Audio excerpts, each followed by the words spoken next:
overshadowing tonight's draft was a trade made yesterday with Mikal Bridges is traded from the Brooklyn Nets to the New York Knicks for basically as many picks and pick swaps as you can think of. And to me, it's a sign of what I thought that Jaylen Brunson represented when they signed him from Dallas is the embracing of the culture of Villanova basketball.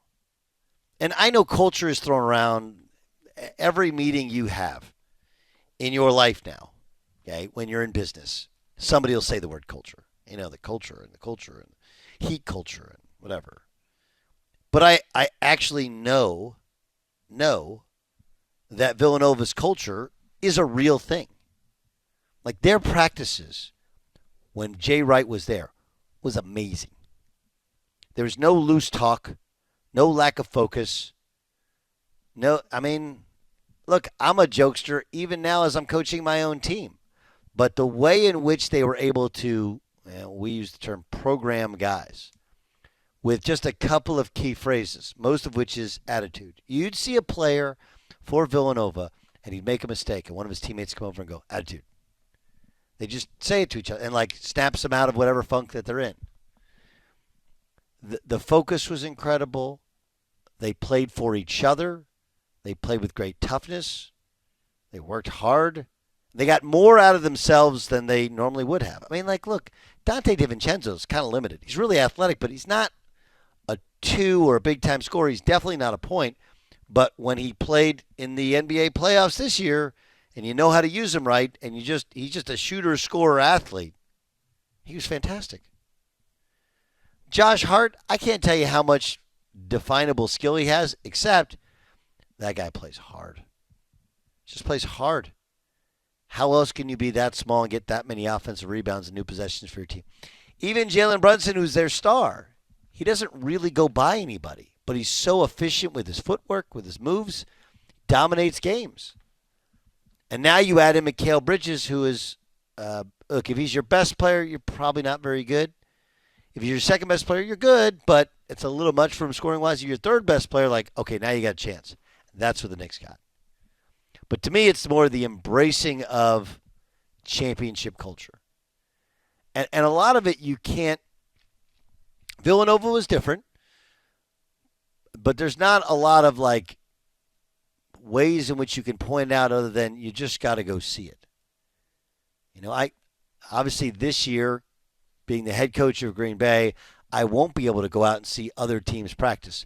But whenever you go and see a team practice, especially like in the middle of the year, like in the middle of the year, you're all beaten up. Everybody's tired. You're tired around being each other, tired of being around each other. When you go out and you see something where guys are clapping and dapping dudes up, and they're all super, super into it, and they're only saying a couple of words, and when the coach talks, they're super focused, and they're trying to apply the use of analytics to how they play. Like championship teams look different in warm-ups. They look different in practice. They look different when they gather up at the end of practice.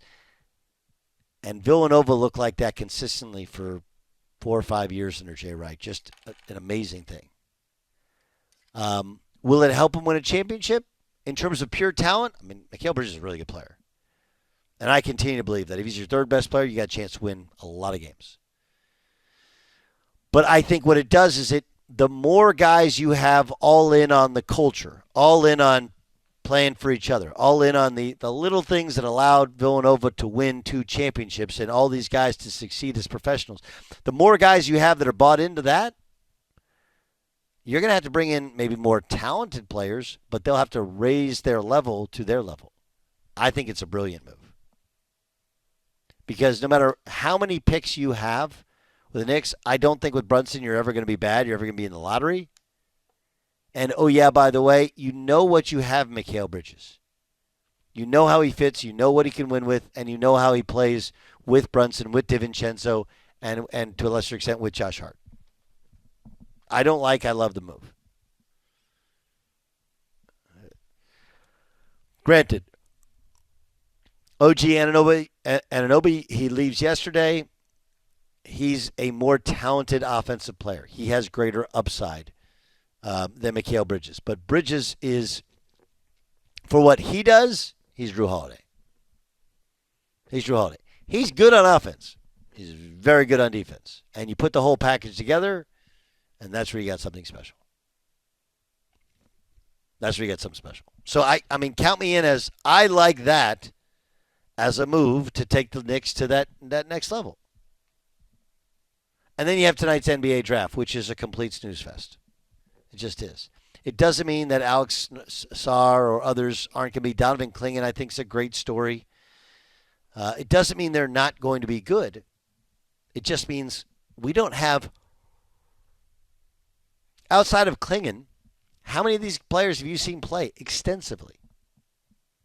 I do think some of that will change as we've pointed out, G League Ignite going away, as more guys are going to stay in college because of the NIL space. But, man, this is such a depleted reserve of talent for this 1 year.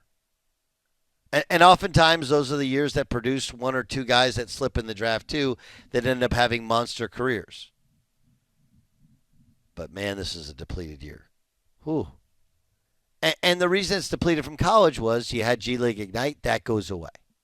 That goes away. I think you're going to have fewer, if any, go to Australia to make money. You can make money playing in college. They're going to want to play in college. So I do think that by and large we'll have greater name recognition with some of these players. We'll have greater understanding of who they are as players, who they are as people. And I think that grows their brand, and that helps us when it comes to the NBA draft. But this is just a really, really, really rough year. Really rough year. Because, look, a lot of the American players, if you're a senior this year, you didn't have a senior year because of COVID. So maybe you went somewhere that you wouldn't normally go because you couldn't visit your normal school, and you visited somewhere on a Zoom, and that's what you chose. But I look at the Knicks trade as an embrace of Villanova's culture. Does Mikal Bridges fit a lot of needs? Yes. Does he give you more scoring? Sure.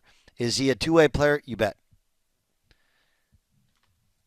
But the reality is a blind man can look and say, 4 players from Villanova, you must really like Villanova. No. Tibbs likes winning. And Villanova guys being bought into the team concept, that's what helps you win. That's what helps you win.